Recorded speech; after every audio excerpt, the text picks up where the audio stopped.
Shubhanshu Shukla ಗಗನಯಾನಕ್ಕೆ count down ಶುರುವಾಗಿದೆ. ಅಂತರಿಕ್ಷದಲ್ಲಿ ಇತಿಹಾಸ ಬರೆಯುವುದಕ್ಕೆ ಭಾರತ ಈ ಮುಖಾಂತರವಾಗಿ ಸಜ್ಜಾಗ್ತಾ ಇದೆ. ಮಧ್ಯಾಹ್ನ 12:01ಕ್ಕೆ ಸ್ಪೇಸ್ ಎಕ್ಸ್ನ ಫಾಲ್ಕನ್ 9 ಉಡಾವಣೆ ಆಗ್ತಾ ಇದೆ. ಫ್ಲೋರಿಡಾದ ಕೆನಡಿ ಬಾಹ್ಯಾಕಾಶ ಕೇಂದ್ರದಿಂದ ಉಡಾವಣೆ ಆಗಲಿದೆ. ಜೂನ್ 26ರಂದು ಸಂಜೆ 4:30ಕ್ಕೆ ಐಎಸ್ಎಸ್ನಲ್ಲಿ ಡಾಕಿಂಗ್ ಅಂತಾರಾಷ್ಟ್ರೀಯ ಬಾಹ್ಯಾಕಾಶ ಕೇಂದ್ರ ತಲುಪಲಿದ್ದಾರೆ.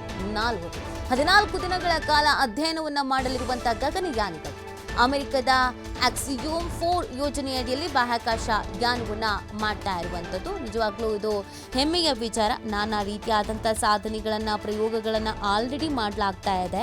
ಇದೀಗ 40 ವರ್ಷದ ಬಳಿಕ ಐಎಸ್ಎಸ್ನತ್ತ ಭಾರತ ತೆರಳ್ತಾ ಇರೋದು. ಇನ್ನೇನು ಕೆಲವೇ ಕ್ಷಣಗಳಲ್ಲಿ ಬಾಹ್ಯಾಕಾಶ ನಿಲ್ದಾಣಕ್ಕೆ ಹಾರಲಿದ್ದಾರೆ ಶುಭಾಂಶು ಶುಕ್ಲಾ. ನೋಡಿ, ಭಾರತೀಯ ಗಗನಯಾತ್ರಿ ಶುಭಾಂಶು ಶುಕ್ಲಾ ಇವತ್ತು ಬಾಹ್ಯಾಕಾಶಕ್ಕೆ ಪ್ರಯಾಣವನ್ನ ಬೆಳೆಸಲಿದ್ದಾರೆ. ಈ ಮುಖಾಂತರವಾಗಿ ಬಾಹ್ಯಾಕಾಶಕ್ಕೆ ಹೋದಂತ 2ನೇ ಭಾರತೀಯ ಎಂಬ ದಾಖಲೆಯನ್ನು ಕೂಡ ಬರೆಯಲಿದ್ದಾರೆ. ಇದೊಂದು ಹೆಮ್ಮೆಯ ಹೆಗ್ಗಳಿಕೆಯ ವಿಚಾರವೂ ಕೂಡ ಹೌದು. ಮಧ್ಯಾಹ್ನ 12:01ಕ್ಕೆ ಸ್ಪೇಸ್ ಎಕ್ಸ್ನ ಮುಖಾಂತರವಾಗಿ ಫ್ಲೋರಿಡಾದ ಕೆನಡಿ ಬಾಹ್ಯಾಕಾಶ ಕೇಂದ್ರದಿಂದ ಉಡಾವಣೆ ಆಗಲಿದೆ. ಹಲವಾರು ವಿಚಾರಗಳನ್ನು ಇಟ್ಕೊಂಡು 14 ದಿನಗಳಲ್ಲಿ 60 ರೀತಿಯ ಪ್ರಯೋಗವನ್ನು ಮಾಡಬೇಕು ಅನ್ನುವಂಥ ನಿರ್ಧಾರದೊಂದಿಗೆ ಹೊರಡ್ತಾ ಇರುವಂಥದ್ದು. ಆ ಕಾರಣಕ್ಕಾಗಿ ಬಹು ನಿರೀಕ್ಷೆ ಅಂತೂ ಇದ್ದೇ ಇದೆ. ಭಾರತೀಯ ಗಗನಯಾತ್ರಿ ಶುಭಾಂಶು ಶುಕ್ಲಾ ಇವತ್ತು ಬಾಹ್ಯಾಕಾಶಕ್ಕೆ ಪ್ರಯಾಣವನ್ನು ಬೆಳೆಸ್ತಾ ಇರುವುದು ಪ್ರತಿಯೊಬ್ಬ ಭಾರತೀಯರಿಗೂ ಕೂಡ ಹೆಮ್ಮೆಯವಾದಂಥ ವಿಚಾರ. ಆಕ್ಸಿಯಮ್ 4 ಮಿಷನ್ ಮಧ್ಯಾಹ್ನ 12:01ಕ್ಕೆ ಅಂತಾರಾಷ್ಟ್ರೀಯ ಬಾಹ್ಯಾಕಾಶ ನಿಲ್ದಾಣಕ್ಕೆ ಪ್ರಯಾಣವನ್ನು ಬೆಳೆಸಲಿದೆ. ನಾಸಾ ಈಗಾಗಲೇ ಇದಕ್ಕೆ ಸಂಬಂಧಪಟ್ಟಂತೆ ಅಧಿಕೃತವಾಗಿ ಘೋಷಿಸಿದೆ.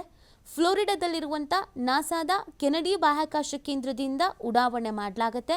1969ರಲ್ಲಿ ನೀಲ್ ಆರ್ಮ್ಸ್ಟ್ರಾಂಗ್ ಇದೇ ಸ್ಥಳದಿಂದ ಚಂದ್ರನ ಪ್ರದೇಶಕ್ಕೆ ಹೋಗಿದ್ರು ಎಂಬುದು ಇಲ್ಲಿ ಗಮನಾರ್ಹ. ವಾಯುಪಡೆಯ ಗ್ರೂಪ್ ಕ್ಯಾಪ್ಟನ್ ಆಗಿದ್ದಂಥ 39 ವರ್ಷದ ಶುಭಾಂಶು ಶುಕ್ಲಾ ಅವರನ್ನು ಇಸ್ರೋ ಮುಖ್ಯ ಗಗನಯಾತ್ರಿಯಾಗಿ ಆಯ್ಕೆ ಮಾಡಿರೋದು ಹೆಗ್ಗಳಿಕೆಯ ಹೆಮ್ಮೆಯ ವಿಚಾರ.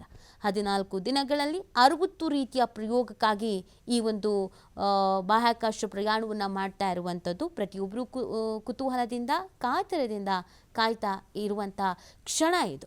ಇನ್ನು ಸಾಕಷ್ಟು ಅಧ್ಯಯನಗಳಾಗಬೇಕು, ಇನ್ನು ಸಾಕಷ್ಟು ಸಾಧನೆಗಳನ್ನು ಸಾಹಸಗಳನ್ನು ಮಾಡಬೇಕು.